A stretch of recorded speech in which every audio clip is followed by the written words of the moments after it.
നമ്മൾ ട്രാവൽ ആക്കാൻ വേണ്ടിയിട്ട് പ്ലാൻ ചെയ്യുന്ന ടൈമിൽ എൻ്റെ മനസ്സിൽ വരുന്ന ഫസ്റ്റത്തെ ഒരു കാര്യമാണ് ലൈവ് അവൻ്റെ ഫുഡ്. ഇതിൻ്റെ മുമ്പൊക്കെ ഞാൻ ട്രാവൽ ചെയ്യുന്ന ടൈമിൽ സെർലാക്കാണ് ട്ടോ കൊടുത്തിരുന്നത് കുട്ടിക്ക്. അതാകുമ്പോൾ നമുക്ക് കുറച്ച് ചൂടുവെള്ളം കയ്യിലുണ്ടെന്നുണ്ടെങ്കിൽ പെട്ടെന്ന് തന്നെ റെഡിയാക്കി കൊടുക്കാനൊക്കെ സുഖമാണ്. കുഞ്ഞു മക്കളാണെങ്കിലും 2-3 ദിവസം 2-3 നേരം ഈ ഫുഡ് തന്നെ കഴിക്കുമ്പോൾ അവർക്കൊരു മടുപ്പുണ്ടാവില്ലേ. പിന്നെ കഴിക്കണതിൻ്റെ ക്വാണ്ടിറ്റിയും കുറഞ്ഞ് വരും. അങ്ങനെ എൻ്റെ ഒരു ഫ്രണ്ട് ഞങ്ങൾ വേറെ എന്തോ ഒരു ടോക്കിൻ്റെ ഇടയിൽ പറഞ്ഞതാണ് ഇങ്ങനെ പോർട്ടബിൾ സ്റ്റൗവിനെ പറ്റിയിട്ട്.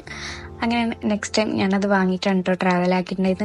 ചിലപ്പോൾ നിങ്ങൾക്കൊക്കെ അറിയേണ്ട സംഭവം തന്നെ കേട്ടോ, പക്ഷെ എനിക്ക് അറിഞ്ഞിട്ടുണ്ടായിരുന്നില്ല കേട്ടോ. അപ്പം എന്നെപ്പോലെ അറിയാത്ത ആരെങ്കിലും ഉണ്ടെങ്കിൽ കണ്ടോട്ടെ എന്ന് കരുതിയിട്ടാണ് കേട്ടോ. ഇത് ആക്ച്വലി ഇങ്ങനെ ഒരു പോർട്ടബിൾ സ്റ്റൗവും പിന്നെ സെപ്പറേറ്റ് സിലിണ്ടർ നമ്മൾ വാങ്ങുക കേട്ടോ ചെയ്യുക. അപ്പോൾ അത് അറ്റാച്ച് ചെയ്യാൻ നല്ല സുഖമാണ്. ഇതിന് ഇങ്ങനെ ഒരു ലോക്ക് ഉണ്ടാവും. ആ ലോക്കൊക്കെ ഇതിൻ്റെ ഈ സിലിണ്ടറിൻ്റെ ഇപ്പോൾ വെച്ചിട്ട് അതിങ്ങനെ കയറ്റി അത് ടൈറ്റ് ചെയ്യുക. കറക്റ്റ് ഇതിൻ്റെ സെറ്റിംഗ് ഇങ്ങനെ ഞാൻ ഈ വീഡിയോയിൽ കൊടുത്തിട്ടുണ്ട് കേട്ടോ. നോർമൽ നമ്മൾ സ്റ്റൗവിൻ്റെ പോലെ തന്നെ കേട്ടോ, പെട്ടെന്ന് ചൂടാവും. നല്ല പവറൊക്കെ ഉണ്ട്. ആ പവർ അഡ്ജസ്റ്റ് ചെയ്യാൻ ഇവിടെ ഒരു റൊട്ടേറ്റർ നോബ് ഉണ്ട്. അതിങ്ങനെ റൊട്ടേറ്റ് ചെയ്താൽ നല്ല പ്രഷറിൽ കത്തണമെങ്കിൽ അങ്ങനെ കത്തും. നമ്മൾ യൂസ് കഴിഞ്ഞാൽ പിന്നെ നമ്മൾ നമ്മളത് ഫിറ്റ് ചെയ്ത പോലെ തന്നെ അത് റിമൂവ് ആക്കിയിട്ട് വെച്ചാൽ മതി. നമുക്ക് പെട്ടെന്ന് നമ്മളെ ബാഗിൽ ഫുഡൊക്കെ ഇടുന്ന ബാഗ്, ഞാൻ അതിൻ്റെ ഫുഡൊക്കെ ഇടുന്ന ബാഗ് തന്നെ ഇട്ട് കൊണ്ടുവന്നത്. അത്രയും ചെറുതല്ലേ.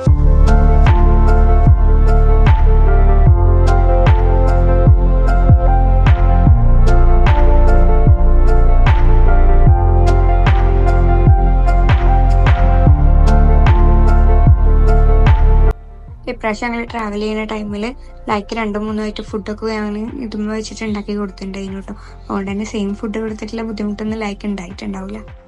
ലൈക്ക് എന്ത് ഫുഡാണ് ഉണ്ടാക്കി കൊടുത്തതെന്നൊന്നും ഈ വീഡിയോയിൽ ഇല്ല കേട്ടോ. എന്ത് ഫുഡാണോ മക്കൾക്ക് കൊടുക്കുന്നത് ആ ഫുഡ് കുറുക്കി കൊടുക്കുക കേട്ടോ. പിന്നെ ഇനി ലൈൻ്റെ ഫുഡിൻ്റെ റെസിപ്പീസിൻ്റെ വീഡിയോ ഇൻഷാല്ലാ ഞാൻ വേറെ വീഡിയോ ആയിട്ട് ചെയ്യുന്നുണ്ട് കേട്ടോ.